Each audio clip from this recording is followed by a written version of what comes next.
Welcome to the show we like to call For the Love of Real Estate, where we dive into what it means to buy or sell a home in today's world. Join host Jill Elliott, Dallas broker associate and former radio personality, as she marries her two loves, radio and real estate. She's going to have you asking yourself, for the love of real estate, should I tackle my fears and buy, rent, sell, or remodel? How are football and real estate alike? Because sometimes in life, as in football, you have to drop back and punt. You don't say forget about it. You don't get out of the game entirely. No, you drop back and punt and figure things out. Like, for example, today, my guest had an emergency come up, which I completely understand. So now today, it's just you and me. I'm often asked the question, how is the real estate market doing? And for the most part, I give the standard answer. I might say, it's crazy, it's busy, full of fun and curveballs, living the dream. But if you happen to be wondering, the real answer is that it lies within you. The questions really should be, am I ready for real estate? Where am I in my life? Do I have the things in place needed to buy or sell my home? Buy or sell your home in today's market.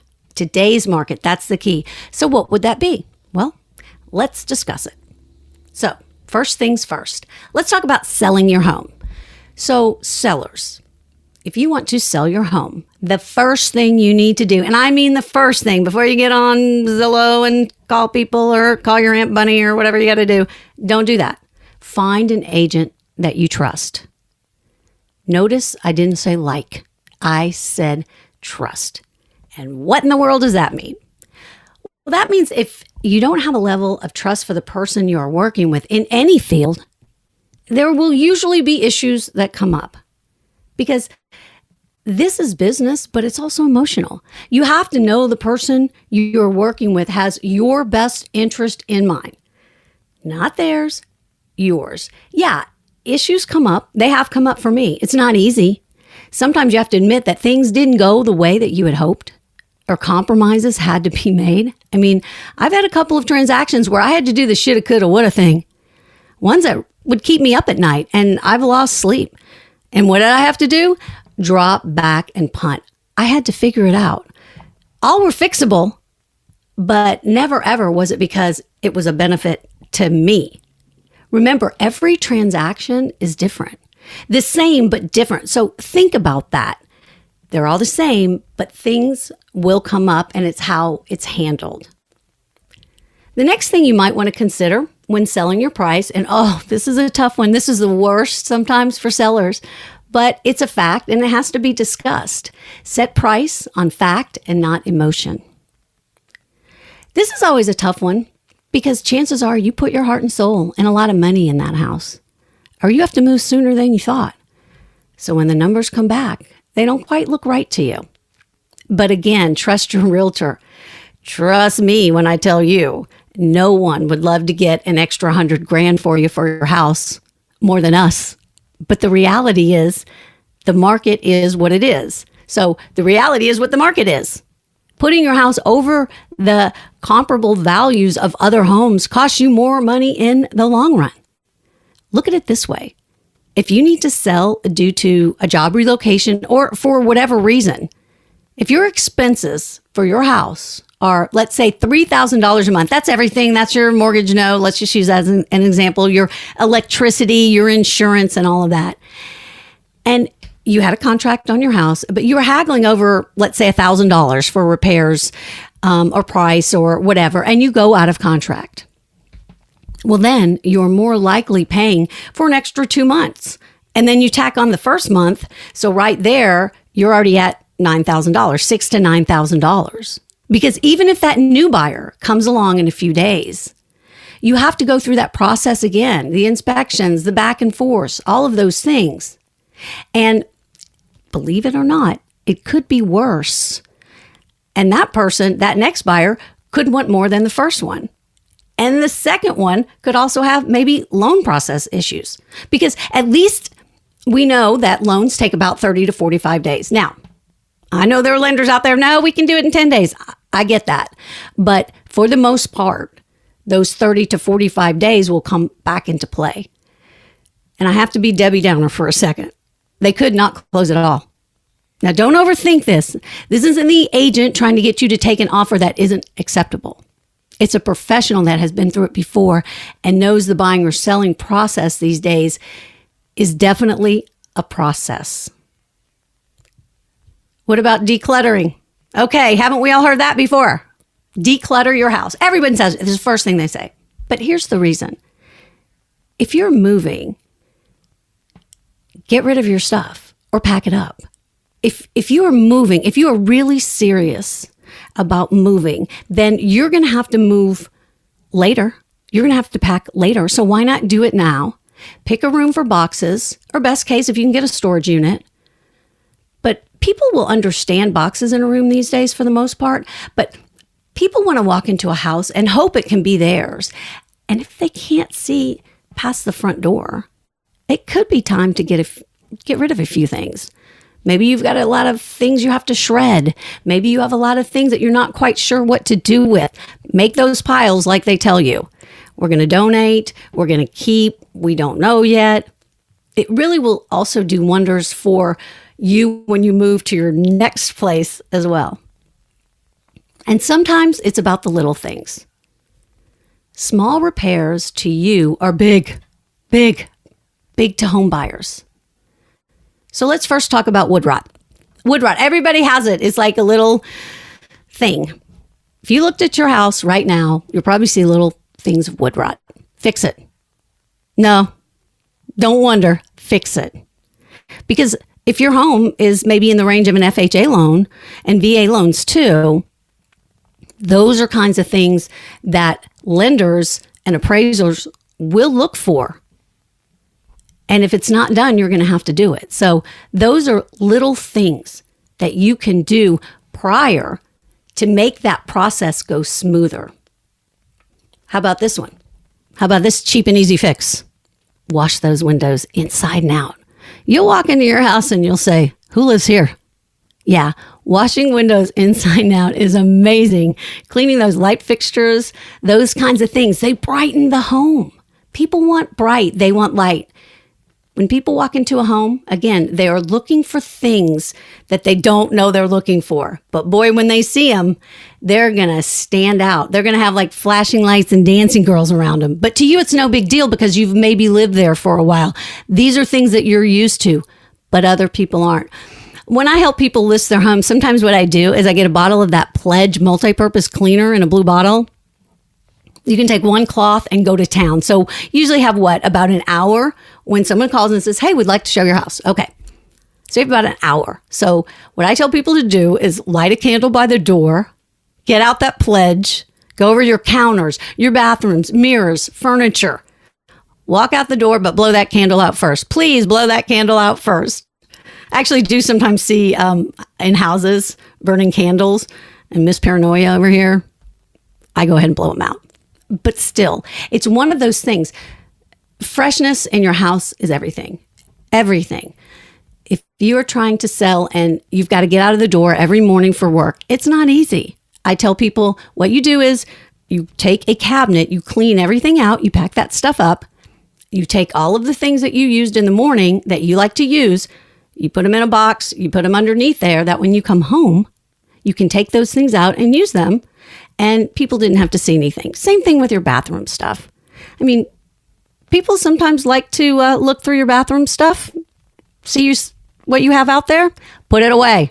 Just put it away. Have you ever thought about karma in real estate? Yeah, karma. If you don't believe in it, that's fine. But if I happen to be your realtor, then please humor me on this one. Karma. It's an amazing thing. For example, I knew someone who was single for a long time, and they said they wanted to meet someone. And I was like, well, you're never going to meet someone with your car parked like that. It was parked in the 2-car garage like it was taking up all of the space, right? So normally you have space for that next person, right? But if you don't have it out there, then maybe it won't be in the universe that way. Of course, their response was, Jill, you're such a weirdo. It was my sister, so she wasn't too wrong about that. And she is, by the way, married to a great guy. I take full credit for that. It's sort of like the stars line up. If you're ready for real estate, then the universe will be ready for real estate. One of the things I've learned sometimes is why you are selling your home is not important. Because if anyone knows the millions of reasons to sell a house, believe me, it's me. What's important is your motivation. Motivation. If you're just putting your house on the market to see what happens, honestly, it's not the best idea. Why? Well, because if you're not completely serious, then again, are you going to be taken seriously? This is a serious business. Real estate's a very serious business. You're letting people into your home. You're letting people into your life. You want to make sure that you are ready. I have lots of other ideas too. If you need those ideas, please let me know. But the bottom line is planning. Planning is the key to make sure all things go the way you want them to. For example, you have your house on the market and it sells, and you didn't get qualified to see if you sell your home, can you buy another one? Suddenly you find out you can't qualify for a loan for whatever reason. Well, then what? Guess what? Sellers can't back out in most cases, at least in Texas. The contract is more protective of the buyer. And this is why the contract is done in stages, which is part of my buyer segment that we'll do on future podcasts. But remember, make sure you have a plan in place. If you don't, find a realtor. Find somebody who knows how to do it. We talked about the for sale by owner in the previous podcast, and it is possible. I know it is. But in today's world, it is different, and the strategy will be different. It's no secret that showings can be a pain if you live there. You have to stop what you're doing and make sure everything looks nice and do all of the things that I just told you. But it is important to get everybody on board in your house. Everybody, kids, the dogs, grandma. Make sure that they do things every day that will help the process so you're not just scrambling. And we do know that you live there and sometimes that you have to rush out because people say, oh no, I have to see your house now. It's the perfect one for me. But this is just how it is. Sometimes we have to be a little uncomfortable so we can get comfortable for our next step. And a few things that, you have to really say is, can I get this done? If you can't, then don't do the showing. Maybe try to reschedule it. But look into what you can do and what is going to make this house sell faster. And that's what a good agent will tell you. They will tell you, hey, look, you know what?